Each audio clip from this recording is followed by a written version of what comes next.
Welcome to another Real Dad Movement Daily Revelation. On this one, we talk about the why behind the why and really establishing purpose, but also looking at where you are in your life and going, well, what is the purpose of the purpose? This isn't a riddle, no riddlers here. Mate, this is about you looking into your life and going, who? I've heard people say it before, what's your why? There's a great book, Simon Sinek. He's an awesome guy. He's done some great things. And it starts with why. That's great. But you can question and ask the why. And what that does is that establishes a clear line of acknowledgement on where you are right now and the actions that you've done and the reasons behind them, right? But it removes one key thing in which what we need is clarity towards having a deeper purpose. And that's who. Who do you want to be in this lifetime? And that is the why behind the why. Like why do I do this? What's the point or purpose behind it? And how am I actioning that right now? For me, it comes down to identity, your identity cycle. I've done this with my dads in RDM, and this is what we're about, establishing who first. Who do you want to be in this life? Why is that important to you? What does that look like? And how are you going to get there?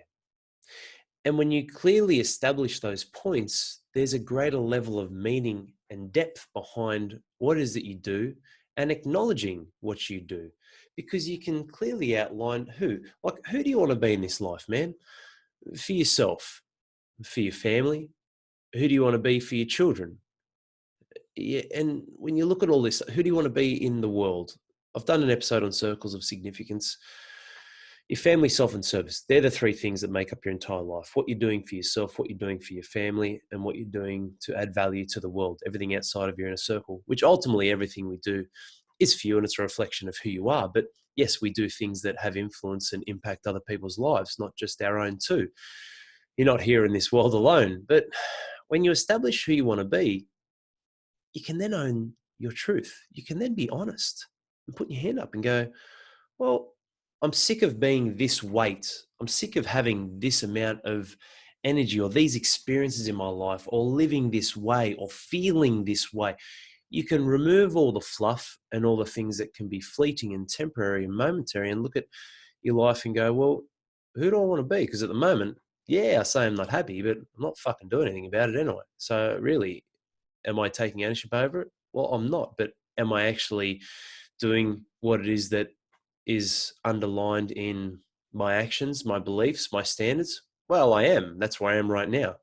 Are you really not happy about it? No, I'm not. So how come you don't change? Well, I've got this, and this. Cool. We've got stories. Are you happy about it? No. Well, then why don't you change? Are you happy about it? Well, yes, maybe you are. Maybe you are happy about being in a position where you can express openly, publicly, or in an introverted way internally in a little corner, pulling away in a little set of emotions that you're unhappy. And that's bringing you a level of happiness because that's the thing you can control, because you've forfeited the ability to control all other things in your life, which is, for me, I'm not saying you're a weak man and I'm not judging you for it, but it's a weak position to hold because you can't express your greatest version. You can't grow, stretch, expand, and have a greater or higher level of influence on other people's lives. There's no right or wrong. Just look at yourself and go, well, what sort of impact do I want to have in my children's life? How much do I want to leave my children?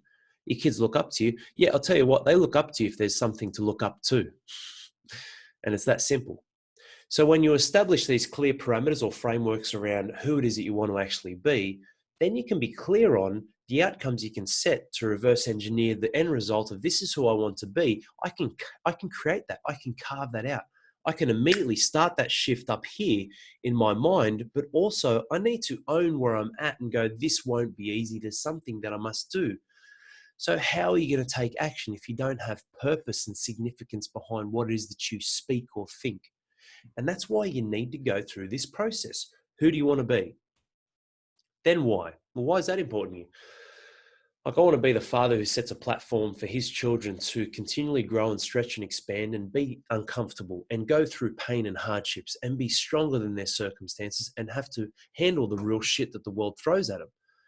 Yes, we've got unicorns and fairies and other things that I play with my kids and fairy tales. I'm not going to dump all that on a 3-year-old or a 5-year-old or an 8-year-old.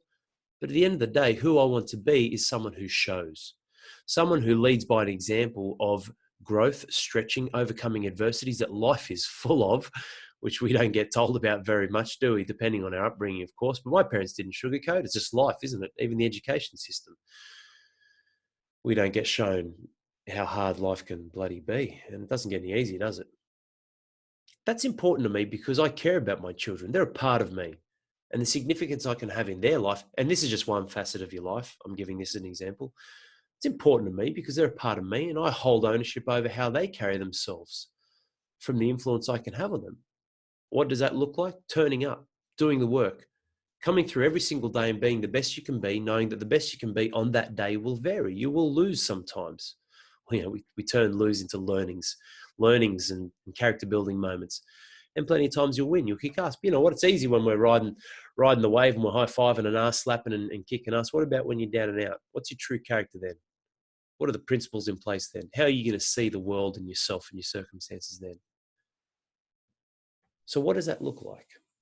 What does it look like behind the why, behind the who you want to be for yourself? And in this example that I'm explaining here, your children, that looks like a father who isn't short-tempered, is aware of the existing environments and circumstances, especially when I come home from work and it's a tough day, I'm entering their environment. How am I going to carry myself to not inhibit and force and dump my shit onto them?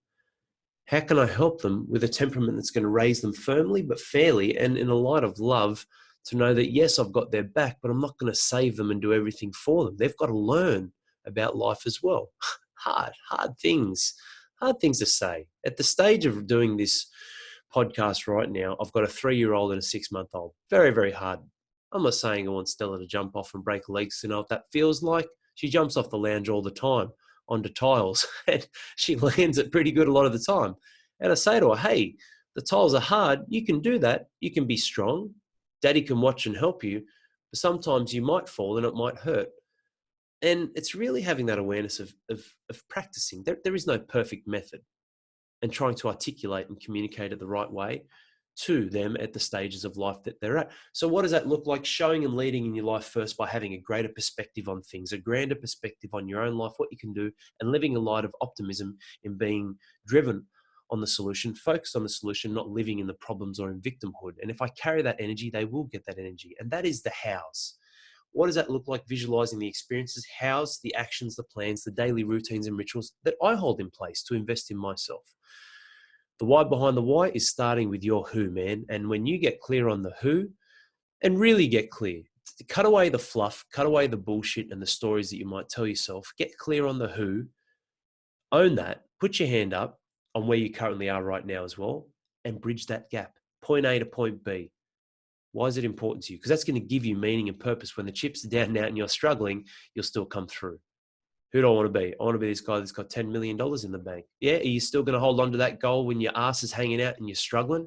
The kids are a nightmare, missus a nightmare, you've just been made redundant or your business has failed. Like, mate, the why's got to be important, but it's got to stem from the who.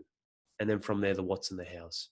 And the deliverables and the tangible things you put in place to get the outcome and be clear on the facts that are at play in what you have done, doing what you said you would do, and continually, because there's a lot of fluff and noise out there that will knock you off your perch, continually realigning, reassessing, and recalibrating to stay focused and centered with your who. And from there, you'll live a life more happier than not. You'll live a life on your terms more often than not.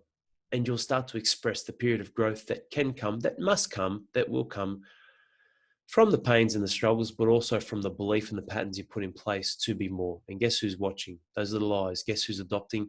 Guess who's going to action? And guess who you will live on through when you're dead and buried in the earth and you're nothing but dust? Your children, man.